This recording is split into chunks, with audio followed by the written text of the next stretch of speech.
Hi செல்லக்குட்டீஸ், நான் திரும்பவும் வந்துட்டு அதே 3 மணிக்கு உங்களை டென்ஷன் படுத்துறதுக்கிட்டே வந்துட்டேன் அப்படின்னு நினைப்பீங்க சில பேர். இருந்தாலும் பரவாயில்லடா வந்துட்டேன். இப்போ பார்க்கலாமா, வீடியோக்குள்ளே போகலாமா? நிறைய பேர் நேற்று போட்ட வீடியோவில் கேட்டிருந்தீங்க, கிராசரி ஐட்டங்கள் லிஸ்ட்டெலாம் எங்களுக்கு போட தெரியல சிஸ்டர், எங்களுக்காக கொஞ்சம் சொல்ல முடியுமா அப்படின்னு சொல்லிட்டு. அது மட்டும் இல்லாமல் இப்போ தான் நியூவாக வந்து நாங்கள் மேரேஜ் பண்ணியிருக்கிறோம், எங்களுக்கு வந்து கிராசரி எப்படி போடணுன்னே தெரியவே மாட்டேங்குது, கொஞ்சமாச்சும் எங்களுக்கு கொஞ்சம் ஐடியா கொடுங்க சிஸ்டர் அப்படின்னு சொல்லிட்டு சொன்னீங்க. ஸோ நீங்கள் கேட்ட அத்தனை பேருக்குமே ரொம்ப ரொம்ப ரொம்ப தேங்க்ஸ். நிறைய பேர் கமெண்ட் பண்ணியிருந்தீங்க, ரொம்பவே சந்தோஷமாக இருந்துச்சு. அத்தனை என் ஃப்ரெண்ட்ஸுக்குமே ரொம்ப ரொம்ப தேங்க்ஸ். இப்போ வாங்க வீடியோக்குள்ளே போகலாம். அதுக்கு முன்னாடி ஒரு விஷயங்க, என்னுடைய வீடியோ பிடிச்சிருந்தா கண்டிப்பாக லைக்கும் சப்ஸ்கிரைபும் பண்ணிவிட்டு கொஞ்சம் கமெண்ட் பண்ணுங்கள். நம்ம கமெண்ட்டில் ஃப்ரெண்ட் ஆகிடலாம், ஓகேவா? ஏன்னா எனக்கு ரொம்ப போர் அடிக்கல ஃப்ரெண்ட் இல்லாமல். ஸோ வாங்க ஃப்ரெண்ட் ஆகிடலாம். இப்போ வாங்க, அதுக்கு முன்னாடி இப்போ என்னெல்லாம் பண்ணலான்னு நான் சொல்கிறேன். ஃபஸ்ட்டு வந்து ஒரு மாதத்துக்கு தேவையான லிஸ்ட்டு கண்டிப்பாக போட்டே ஆகணுங்க. ஃபஸ்ட்டு அரிசியிலேருந்து தான் ஆரம்பிக்க போகிறோம் இல்லையா? சாப்பாடு இல்லாமல் எப்படி, சோறு தான் நமக்கு முக்கியம். அதனால் சாப்பாட்டு அரிசி வந்து கண்டிப்பாக ஒரு பை வாங்கிக்குவேன். ஒரு பை வந்து எனக்கு வந்து 2 மந்த்ஸுக்கு தாராளமாக வரும். ஏன்னா நம்ம தான் காலையில் நைட்டு டிஃபன் செஞ்சிருந்தேன், அப்படிங்கும்போது நமக்கு வந்து 2 மாதத்துக்கு தாராளமாகவே வரும். இதை 2 பேர் தான் இருக்கீங்க, ஒரே ஒரு குழந்தை தான் இருக்குது அப்படின்னு சொன்னால் உங்களுக்கு வந்து 2-3 மாதத்துக்கே வருங்க. ஸோ அதனால் சாப்பாட்டு அரிசி வந்து நீங்கள் ஒரு பையாவே வாங்கிக்கோங்க, அதுதான் நமக்கு லாபம் கூட. இன்னொரு விஷயம் என்னன்னா, நீங்கள் சாப்பாடு அரிசி வாங்கும்போது 1 கிலோ 2 கிலோ 5 கிலோ 10 கிலோன்னு வாங்காமல் 25 கிலோ, அதாவது 26 கிலோ மூட வருது பார்த்தீங்களா, அதை வாங்கினீங்கன்னா இப்போ ஒரு 70 ரூபா இருக்குது அரிசின்னு வைங்களேன். நம்ம ஒரு பெரிய கடையில் போய் வாங்கும்போது, அண்ணாச்சியில் போய் வாங்கும்போது, அங்கே போய் வாங்கும்போது நமக்கு 68 ரூபா 65 ரூபா தான் வரும். அப்போ நமக்கு அந்த இதில் வந்து நமக்கு ஒரு 100 ரூபா கிட்ட நமக்கு வந்து கம்மியாகும். அது லாபம் தானே. ஸோ அதனால் அந்த மாதிரி சாப்பாடு அரிசி வாங்கிக்கோங்க. நெக்ஸ்ட் வந்து இட்லி அரிசி வந்து ரொம்ப அள்ளிக்கிட்டுலாம் வாங்கக்கூடாது, எப்போவுமே கிள்ளிக்கிட்டு தான் வாங்கணும். ஏன்னா நமக்கு ஸ்டாலின் ஐயா வந்து கொடுக்குறாங்களே, ஸோ அதனால் அந்த அண்ணன் தர்றதுனால நம்ம வந்து இட்லி அரிசி கொஞ்சம் கம்மியாக வாங்கிக்கிறது. என்னம்மா நீ சொல்கிற, இட்லி அரிசி எங்கம்மா தர்றாரு நீங்கள் கேட்பீங்க. அதாவது இட்லி அரிசிலாம் தரமாட்டாரு, அதுக்கு பதிலாக ரேஷன் அரிசி கொடுப்பாருல, அந்த ரேஷன் அரிசி வந்து ரொம்ப ரொம்ப நல்லதுங்க. ஏன்னா ரேஷன் அரிசி சாப்பிட்டு வளர்ந்தவங்க தான் அந்த காலத்தில் முட்டு வலியே இல்லாமல் இருக்காங்க. நம்ம நல்லா பாலிஷான அரிசியாக சாப்பிட்டு தான் இப்போவே முட்டு வலிக்கு, கை வலிக்கு, கால் வலிக்குன்ட்டு ஒரே ஹாஸ்பிட்டலில் போய் நிற்கிறோம். ஸோ அதனால் ஸ்டாலின் அண்ணன் தர்றதை நம்ம வாங்கிக்கணும். வாங்கிக்கிட்டு ஏன்னா ஃப்ரீயாக கொடுக்குறாங்கன்னு ஒரு விஷயம். இன்னொன்று என்னென்னா நமக்கும் பட்ஜெட்டுக்குள்ளே போகும். ஸோ இட்லி, அதாவது ரேஷன் அரிசி, பச்சரிசி, இட்லி அரிசி, இந்த 3மே போட்டு இட்லி வந்து ரெடி பண்ணி பாருங்கள். டேஸ்ட்டு சும்மா சூப்பராக இருக்கும். யாருக்காச்சும் எனக்கு இட்லி அரிசி மெஷர்மெண்ட் வேணும் அப்படின்னு சொன்னால் சொல்லுங்கள், நான் கண்டிப்பாக மாவு வந்து போடுறேன். ஏன்னா மாவோட மெஷர்மெண்ட் நான் தாரேன், சூப்பராக இருக்குங்க இட்லி அரிசி இல்லாமலே. நான் வந்து சம்டைம்ஸ் இட்லி அரிசி சேர்க்கவே மாட்டேன். ஏன்னா ரேஷன் அரிசி குண்டு அரிசி கிடச்சிதுன்னு வைங்களா, இட்லி அரிசி அந்த மாதம் வந்து நான் ஸ்கிப் பண்ணிடுவேன். நீங்களும் ஏன்னா ஸ்கிப் பண்ணி பாருங்கள். ஏன்னா குண்டு அரிசி கிடைக்கும் போது இட்லி வந்து ரொம்பவே சாஃப்ட்டாக இருக்கும். நம்ம வந்து பச்சரிசியும் சேர்ப்போம் இல்லையா? இப்போ 4 உலக்கு இட்லி அரிசி நம்ம போடுறோன்னா நமக்கு வந்து 1 உலக்கு பச்சரிசியும் 3 உலக்கு ரேஷன் அரிசியும் போட்டு பாருங்கள். மெஷர்மெண்ட் வந்து சூப்பராக இருக்கும். உங்களுக்கு தேவைப்பட்டாலும் சொல்லுங்கள்.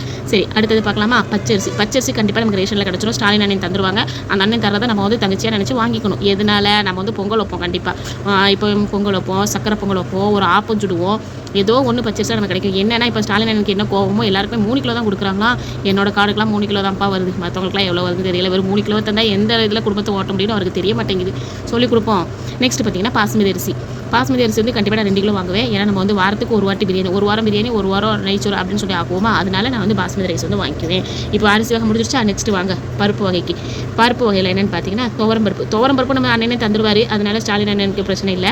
அதை வந்து நான் 1 கிலோ வாங்கிக்குவேன். எனக்கு கரெக்டாக ஒரு மாதத்துக்கு அந்த 1 கிலோ வந்துடும். நெக்ஸ்ட் கடலைப்பருப்பு, இதையும் நான் அள்ளிக்கிட்டு வாங்க மாட்டேன், கிள்ளிக்கிட்டு தான் வாங்குவேன். ஏன்னா 1/4 கிலோ மட்டும்தான் வாங்குவேன்.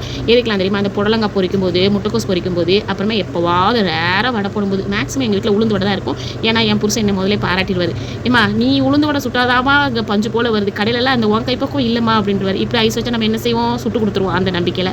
சரி பை உள்ள சாப்பிட்டு போதும் அப்படின்னு சொல்லிட்டு அதையும் செஞ்சு கொடுத்துருது. அப்புறம் சிறுபருப்பு கண்டிப்பாக நான் 1.5 கிலோ இல்லை 1 கிலோ கிட்ட வாங்கிக்குவேன். அது அந்த மாதம் வைக்கிற சாம்பாரை பொறுத்து. சம்டைம்ஸ் சாம்பார் குறைஞ்சிருச்சுன்னா 1 கிலோ ஆயிரும், கூடிருச்சுன்னா 1.5 கிலோ ஆயிரும். அப்படி இப்போ பருப்பு முடிஞ்சிருச்சு. நெக்ஸ்ட்டுக்கு கீழே வாங்க அப்படியே பயிர் வகையை பொறுத்த வரைக்கும் பச்சை பயிறு கண்டிப்பாக எங்கள் வீட்டில் இருக்கும். ஏன்னா எனக்கு எப்போ பார்த்தாலும் கால் வலி இருந்துகிட்டே இருக்குது. ஸோ அதனால் பச்சை பயிறு கண்டிப்பாக ஒரு 1.5 கிலோ கிட்ட வாங்கிக்குவேன். இதில் வந்து காய்கறி எல்லாமே காலியாக போயிடுச்சு அப்படிங்கும்போது இந்த பச்சை பயிர் மட்டும்தாங்க எனக்கு கை கொடுக்கும். ஏன்னா பச்சை பயிர்லேருந்து சாம்பார் வச்சுட்டு வைங்களேன் வேறு லெவலில் வரும். இதோட வீடியோலாம் நான் இதுக்கு முன்னாடியே போட்டிருக்கேன், ஷார்ட்ஸில் போய் பாருங்கள் சரிங்களா. பச்சை பயிர் குழம்பு வந்து சூப்பராக இருக்கும். ஸோ அதனால் பச்சை பயிரில் குழம்பு வச்சுருவேன். இன்னொன்று வந்து வேர்க்கடலை வந்து 1 மாதம் நான் அவிச்சதுன்னு சொல்லிட்டேன், பச்சை வாங்குவேன். இன்னொரு மாதம் பார்த்தீங்கன்னா அந்த இது இருக்கும் பார்த்தீங்கன்னா வறுத்த கடலை, அது வாங்குவேன். அந்த பச்சை கடலையாக இருக்கும்போது ஸ்நாக்ஸாக கொடுத்துட்டுருவேன். வறுத்த வேர்க்கடலை வாங்கும்போது நானே திரும்ப முடிச்சிடுவேன் அப்படி. ஏன்னா எனக்கு வேர்க்கடலை வந்து ஈஸியாக இருக்குமா வறுத்தது. ஸோ அதனால் டிவி பார்க்கும்போது, ஃபோன் நோண்டும்போது அப்படியே சாப்பிடுவோம். அடுத்து எங்கே போகிறோம்? பொரிகடலைக்கு தான். பொரிகடலை இல்லாமல் முடியுமா? காலையில் விடிஞ்சாலும் அடைஞ்சாலும் நமக்கு வந்து சட்னி தேவை. ஏன்னா நம்ம அதிகமாக என்ன செய்ய போகிறோம், இட்லியும் தோசையும் தான் ஊற்றி சாப்பிட போகிறோம். ஸோ அதனால் பொரிகடலை இல்லாமல் கண்டிப்பாக முடியாது. ஸோ பொரிகடலை வந்து நான் 1 கிலோ வாங்கிடுவேன் எப்படியும். ஏன்னா சம்டைம்ஸ் அதேவே ஸ்நாக்ஸாக கூட நான் கொடுத்து விடுவேன். ஏன்னா அந்த அளவுக்கு ஏன்னா மாத கடைசின்னு வரும்போது கையில் வந்து ஒத்த பைசா நிற்காது. அந்த நேரத்தில் என்ன பண்ணுறது, மிச்சரும் முறுக்கு காரச்சகமாக வாங்க முடியும். அதுக்கு பதிலாக பொரிகடலை போட்டு டீயை போட்டு கொடுத்துருவேன். ஸ்கூலுக்குமே பொரிகடலை வந்து கொஞ்சம் சீனியை போட்டு அடித்து அதை வந்து ஒரு சிம்பிளான ஸ்நாக்ஸ் மாதிரி கொடுத்துருவேன். ஏன் நம்மளாம் அதை தனப்பாக சாப்பிட்டு வாழ்ந்தோம், அப்படின்னு சொல்லிட்டு நெக்ஸ்ட் வந்து கொண்டக்கடலை வந்து எப்போவுமே வெள்ளை கொண்டக்கடலை வாங்க மாட்டேன், ஏன்னா விலை கூட. என்னோட பட்ஜெட்டுக்கு என்ன முடியுமோ அதை மட்டும் தான் வாங்குவேன். ஸோ அதனால் கருப்பு கொண்டக்கடலை தான் வாங்குவேன். ஏன்னா அது கிலோவே 80 ரூபா தான். நான் என்னடா இவ்வளோ கம்மியான ரேட்லலாம் சொல்கிறேன்னு நினைக்காதீங்க. இதெல்லாம் நான் எங்கே வாங்குறேன், எப்படி வாங்குறேன், எவ்வளோ கம்மியாக வாங்குறேன் அப்படிங்கிறத நான் கண்டிப்பாக அடுத்த வீடியோவில் சொல்லுவேன். அதுக்கு நீங்கள் என்ன பண்ணணும், ஒரே ஒரு சப்ஸ்கிரைபோ லைக்கும் கமெண்ட்டும் பண்ணிடணும். அப்படி பார்த்து செஞ்சிங்கன்னா நானும் வரிசையாக வந்துக்கிட்டே இருக்கும். சரியா? இப்போ கொண்டக்கடலேருந்து அப்படியே மேலே ஏறிடுவோமா.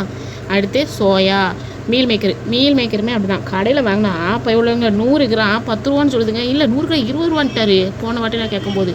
அதெல்லாம் நமக்கு கட்டுப்படி ஆகாதெல்லாம், நான் மொத்த கடையிலே வாங்கிக்கிறேன்டா அப்படின்னு சொல்லிட்டு நான் மொத்த கடையிலே வாங்குவேன். கிலோவே 100 ரூபா அப்படின்னு சொல்லிட்டு. ஸோ அதனால் அதே வாங்கிடுவேன். ராஜ்மா வந்து எனக்கு கொஞ்சம் ராஜமாதா மாதிரி கொஞ்சம் விலை கூட. அதனால் அதெல்லாம் ரொம்ப அதிகமாக வாங்கக்கூடாது, 1/2 கிலோ தான் வாங்கணும். அப்படியே அதுக்கு கீழே வந்தீங்கன்னா பச்சை பட்டாணி, தப்பாக எழுதிட்டேன், வெள்ளை பட்டாணி தான் எழுதிக்கணும். நான் உண்மையை சொல்கிறேன்ப்பா, நான் பச்சை பட்டாணி வந்து அந்தளவுக்கு யூஸ் பண்ண மாட்டேன், ஏன்னா வெள்ளை பட்டாணி தான் யூஸ் பண்ணுவேன். வெள்ளை பட்டாணி வந்து கிலோவே 55 ரூபா தான். நான் ஹோல்சேல் கடையில் வாங்கும்போது எனக்கு 50 ரூபா தான். நீங்கள் சாதாரண டிபார்ட்மெண்ட் ஸ்டோரில் கேட்டாலே அது கிலோ 55 இல்லை 60க்கு மேலே போகாது. இது வந்து நான் 2 in 1 வந்து யூஸ் பண்ணுவேன். சப்பாத்தி போட்டோன்னு வைங்களேன், பட்டாணி குருமாவை வச்சுருவேன். அப்படி இல்லையா ஸ்நாக்ஸுக்கு பானிபூரியாவே செஞ்சுருவேன். அப்போ 2 in 1 ஆயிருமா, ஒரு நாள் ஸ்நாக்ஸ் ஆயிரும், ஒரு நாள் சப்பாத்திக்கு சைடிஸ் ஆயிரும். ஸோ அதனால் கண்டிப்பாக பச்சை பட்டாணி நான் 1 கிலோவாக போட்டுருவேன். போட்ட தாக்கு என்னத்தையோ ஒன்று வச்சு சாப்பாடு கொடு அப்படின்னு சொல்லிட்டு அதையே ரெடி பண்ணிடுவேன். நெக்ஸ்ட் அப்படியே கீழே வந்தீங்கன்னா காலையிலைக்கு நைட்டுக்கு ஏதாவது ஒன்று செஞ்சு ஆகணுமே. அதனால் அதுக்கு வந்து கோதுமை மாவு. இப்போ தான் நம்ம ஸ்டாலின் அண்ணே உள்ளே வருவாங்க. ஏன்னா அந்த அண்ணே மாதத்துக்கு 1ஆம் தேதி மட்டும்தான் கொடுப்பேன்னு ஒத்த காலில் நிற்கிறாருப்பா. அதனால் அந்த அண்ணே செய்கிறது ரொம்ப ரொம்ப தப்பு. கொஞ்சமாச்சும் அக்கா தங்கச்சிலாம் நினச்சி பார்க்கவே மாட்டேங்கிறாரு. மாதம் 1ஆம் தேதி தவிர நான் மற்ற நாள் கொடுக்க மாட்டேன். நான் 1ஆம் தேதி நம்மளால் போக முடியணும்ல, ரேஷன் கடைக்கு போக முடியாட்ட என்ன பண்ணுறது, அது அவருக்கு புரியவே மாட்டேங்குது. யாராவது சொல்லி திருத்தணும். ஏன்னா 1ஆம் தேதிக்கு போனால் மட்டும்தான் எங்கே ரேஷன் கடைக்காரனே தருவார். மற்ற நாள் போனால் என்னமோ அவர் வீட்டு சொத்தை எழுதி தர்ற மாதிரி, இல்லைம்மா போமா வீட்டை பார்த்து அப்படின்றாரு. என்ன பண்ணுறது அப்படின்னு சொல்லிட்டு 1ஆம் தேதி இப்போ வாங்கிடுவேன். இப்போ கடையில் வாங்கிடலாம் 45 ரூபான்னு 4 பாக்கெட் பிஸ்கட் பிள்ளைங்களுக்கு வாங்கிடலாம். அதனால் நான் அங்கே போகாமல் நான் கடையில் 1ஆம் தேதியே வாங்கிடுவேன். முடிஞ்சால் நடந்து போய் வாங்குவேன், இல்லைனா இருக்கவே இருக்காது. என் புருஷனோட ஸ்கூட்டி அவரையும் கூப்பிட்டு போய் இழுத்துட்டு போய் வாங்கிட்டு வந்துடுவேன். நெக்ஸ்ட்டு பார்த்திங்கன்னா ரவை வந்து நான் 1 கிலோவாக வாங்குவேன் எங்கள் சூப்பர் மார்க்கெட்டில். இன்னொரு விஷயம் என்னென்னா, என்னோடய கிராசரி ஐட்டங்கள் எல்லாமே ஒரே இடத்துல வாங்குவேன் மட்டும் தப்பாக கனவு கண்டுறாதீங்க. நான் வந்து ஒவ்வொரு இடத்துல வாங்குவேன். இது எல்லாமே நான் அடுத்த வீடியோவில் சொல்கிறேன். இது எல்லாத்தையுமே சொன்னோன்னா 1 மணி நேரம் ஆயிரும். ஏமா அப்புறம் என்னம்மா வளவலை நீட்டுறேன்னு சொல்லிட்டு எல்லோரும் திட்டி விட்டுருவீங்க. ரவை வந்து நான் கண்டிப்பாக அண்ணாச்சி கடையிலலாம் வாங்கவே மாட்டேன்ப்பா, ஓப்பனாகவே சொல்கிறேன். ஏன்னா 1/2 கிலோவே 35 ரூபா 40 ரூபான்னு. நான் வந்து இங்கே அது என்னதுங்க, நம்ம சூப்பர் மார்க்கெட்டில் இருக்குது பார்த்தீங்களா, ரிலையன்ஸ் மார்க்கெட்டு, அங்கெல்லாம் போய் வாங்கணும்னு வைங்களேன், 1 கிலோவே 35 ரூபா 40 ரூபா தான். என்ன வறுக்க மாட்டாங்க, நம்ம உட்காந்து வறுப்போம், நமக்கு வீட்டில் என்ன வேலை அப்படின்னு சொல்லிட்டு அதையே நான் 1 கிலோவாக வாங்கி வச்சுருவேன். அடுத்து சேமியா, அடுத்து அரிசி மாவை பொறுத்த வரைக்கும் நம்ம ஸ்டாலின் அண்ணன் தான். அந்த அண்ணன் கொடுக்குற பச்சரிசியில் 1 மாதம் ஃபுல்லாக வர்ற மாவை வந்து இடியாப்ப மாவாகவே ஆக்கி வச்சுருவேன். இடியாப்ப மாவு இருந்தால் நமக்கு 2 in 1 இல்லை 5 in 1 அப்படின்னே சொல்லிடலாம். ஒரு நாள் பால் கொழுக்கட்டை, ஒரு நாள் இடியாப்பம், ஒரு நாள் புட்டு, ஒரு நாள் கொழுக்கட்டை அப்படின்னு சொல்லிட்டு அப்படியே விதவிதமாக நாங்கள் செஞ்சுருவோம். எல்லாம் யாரால, ஸ்டாலின் அண்ணனோட புண்ணியத்தால். அது முடிஞ்சு போச்சு. அடுத்து கடலை மாவுலாம் அதிகமாகலாம் வாங்க மாட்டேன்ப்பா, ஒரு 1/2 கிலோ இல்லை 1/4 கிலோ அவ்வளோதான். எனக்காவது ஒரு நாள் நம்ம ஏதாவது ஒரு பஜ்ஜி கிச்சி சுட்டுக்கலாமே அப்படின்னு சொல்லிட்டு. அடுத்து கேப்ப மாவு எங்கள் வீட்டில் எப்போது 3 கிலோ 4 கிலோ இருக்கும். நெக்ஸ்ட்டு பார்த்திங்கன்னா அவள் எப்படின்னா 4 பக்கம் 100 அப்படின்னு சொல்லிட்டு கொண்டு வருவாங்க பார்த்தீங்களா, அவர்கிட்டே வாங்கிக்கிடுவேன். ஏன்னா அவருக்கும் ஒரு சேல்ஸ் பண்ண மாதிரி ஆயிரும். கடையில் போய் பார்த்தா ஒரு பாக்கெட்டு 35 ரூபாம்பா, என்னத்துக்கு அது, அதனால் 4 பக்கம் 100 அதுலேயே அவள் வந்து வாங்கிக்கிறது. நெக்ஸ்ட்டு பார்த்திங்கன்னா உப்பு சர்க்கரையும் தான். கல் உப்பு வந்து மாதம் எப்படியும் ஒரு 2 பாக்கெட் ஆகும்னு வைங்களேன். 2 இல்லை 3 பாக்கெட் வரும். 2 பாக்கெட் நார்மலு, 3 பாக்கெட் எதுக்குன்னா சம்டைம்ஸ் முருங்கைக்கீரை நிறையா கிடச்சிச்சுன்னா அதை வந்து முருங்கைக்கீரை உப்பாக்கி பொடி உப்பாக்கிடுவேன். அதனால் தூள் உப்பு. அடுத்தது சீனி, இது நம்ம ஸ்டாலின் அண்ணன் தான், அந்த அண்ணனே தந்துடுவார். அதனால் ரேஷனில் வாங்கிக்கிறது. நாட்டு சக்கரை வந்து ஒரு 1/2 கிலோ மட்டும்தான் வாங்குவேன், நிறையாலாம் நான் எடுத்துக்க மாட்டேன். நெக்ஸ்ட் என்னென்னு பார்ப்போமா. இந்த வந்துருச்சு. அடுத்து புளியை பொறுத்த வரைக்கும் சும்மா அள்ளி ஊற்றிக்கிட்டுலாம் அலையக்கூடாது. ஒவ்வொரு வீடியோவில் பார்க்குறப்பா புளி பேஸ்ட்டுன்னு என்னெல்லாமோ செஞ்சு வைக்கிறாங்க. ஏமா புளி வீட்டில் இருந்தால் ஆளை கொள்ளும், இல்லையே எப்படியும் எங்கள் அம்மா சொல்லுவேன், காட்டில் உள்ள புளி வந்து மானை கொள்ளுமா, வீட்டில் இருக்க புளி வந்து ஆளை கொள்ளுமா, அது எப்படியோ சொல்லுவாங்க. கரெக்டாக சொல்கிறேன்னா இல்லையான்னு சரியாக தெரியல.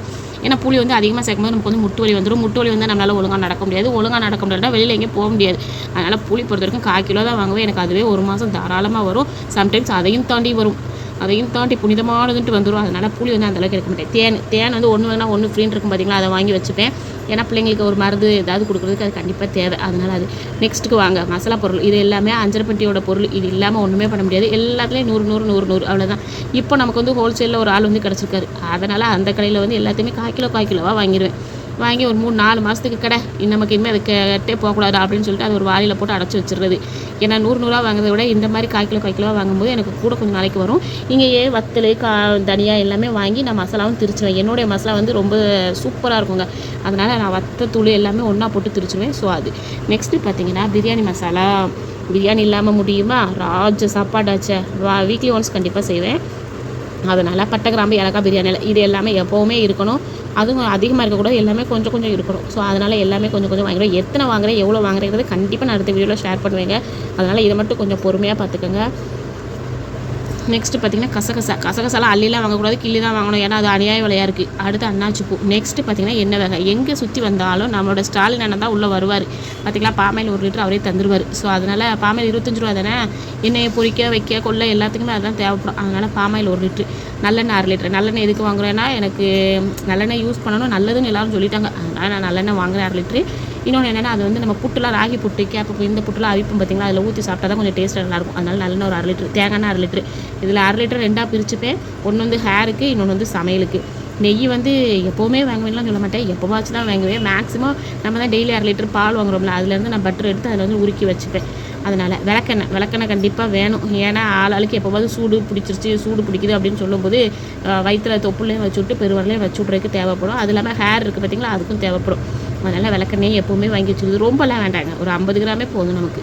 நெக்ஸ்ட்டு பார்த்திங்கன்னா தூள் வகை. மஞ்சத்தூள் மட்டும்தான் வாங்குவேன். இந்த மிளகாத்தூள், தனியாத்தூள், ஜீரகத்தூள், மிளகுத்தூள் இதெல்லாம் நமக்கு செட்டே ஆகாது. மிளகு வாங்கி திரிச்சு வச்சுக்கிட்டா மிளகுத்தூள், ஜீரகத்தை வாங்கி திரிச்சு வச்சுக்கிட்டா ஜீரகத்தூள், கரம் மசாலா நம்ம வீட்டிலேயே செஞ்சிடணும்.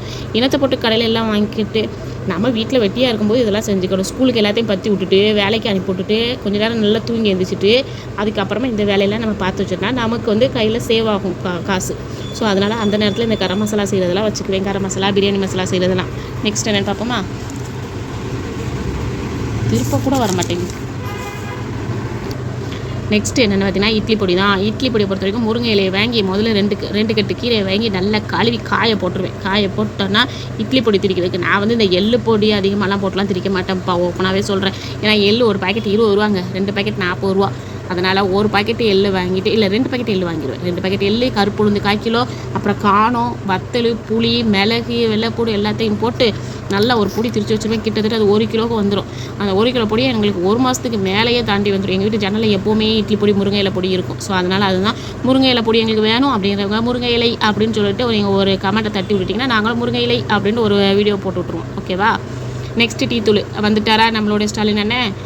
டீ தூளை நம்ம எங்கே வாங்க போகிறோம்? ரேஷனில் மட்டும்தான் வாங்கணும், வேறு எங்கேயுமே வாங்கக்கூடாதுப்பா. ஏன்னா மற்ற இடம்லாம் விலை கூட, ரேஷனில் வேணால் ரொம்ப கம்மி. அதனால் நம்ம அந்த அண்ணன்ட்டே நம்ம பர்ச்சேஸ் பண்ணிப்போம்.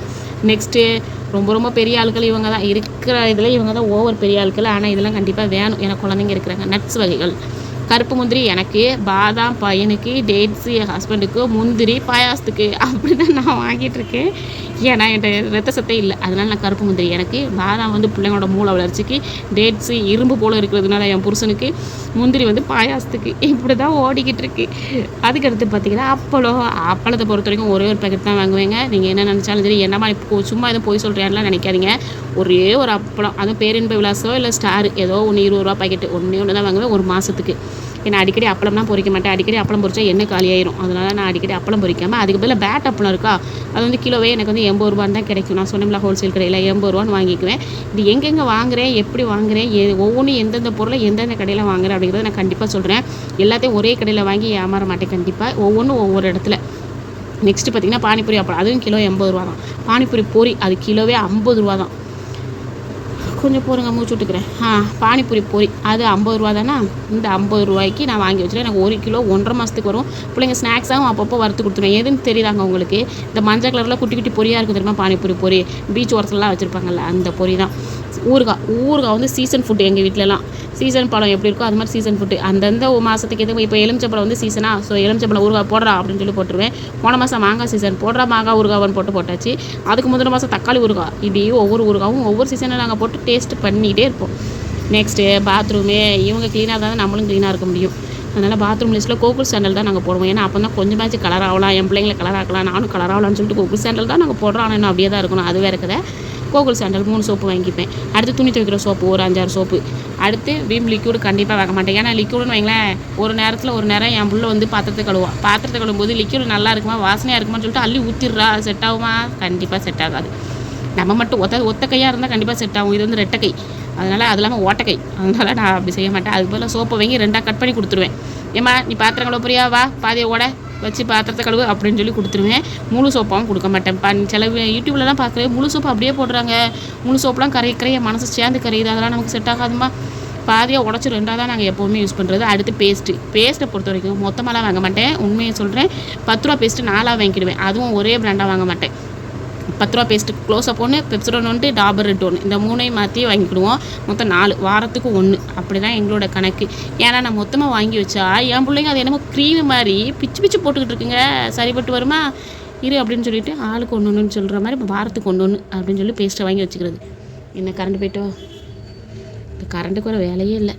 அடுத்து ஹார்பிக் கண்டிப்பாக வேணும், பாத்ரூம் க்ளீன் பண்ணுறேன். அடுத்து சோப்பு பொடி 1 கிலோ, அது கண்டிப்பாக துவைச்சி ஆகணும் இல்லையா அது. அடுத்து பேபி ஐட்டம் என்னென்னா பிஸ்கட் ஒன்லி. மிச்சதெல்லாம் நானே வீட்டில் செஞ்சு கொடுத்துருவேன். மேக்ஸிமம் என்னெல்லாம் செய்வேன், கொலக்கட்டை, சத்துமா, அப்புறம் பால்வாடி சத்துமா கிடைக்குமா, சத்துமா உருண்டை, அந்த மாதிரி ஏதாவது ஒன்று செஞ்சுப்பேன். இது எல்லாம் தான் எங்களுடைய கிராசரி ஐட்டங்கள். இதெல்லாம் எப்படி வாங்குறேன், என்னென்ன செய்யணும் தான் நான் அடுத்த வீடியோவில் போடுறேன். இது வரைக்கும் பொறுமையாக நான் சொன்னதை புலம்புறது எல்லாத்தையும் கேட்டுக்கிட்டு உங்களுக்கு ரொம்ப தேங்க்ஸ். நான் அடுத்த வீடியோவில் கண்டிப்பாக கிராசரி ஐட்டங்கள் எல்லாமே போடுவேன். ஸோ அதனால் இங்கே கிராசரின்னு சொல்லிட்டு கமெண்ட் பண்ணாலும் சரி, இல்லை எங்களோட பேசுகிறதுக்கு கமெண்ட் பண்ணாலும் சரி, நான் ரொம்பவே சந்தோஷமாக இருப்பேன். ஸோ லைக் பண்ணிவிட்டு சப்ஸ்கிரைப் பண்ணிவிட்டு கமெண்ட் பண்ணுங்கள்.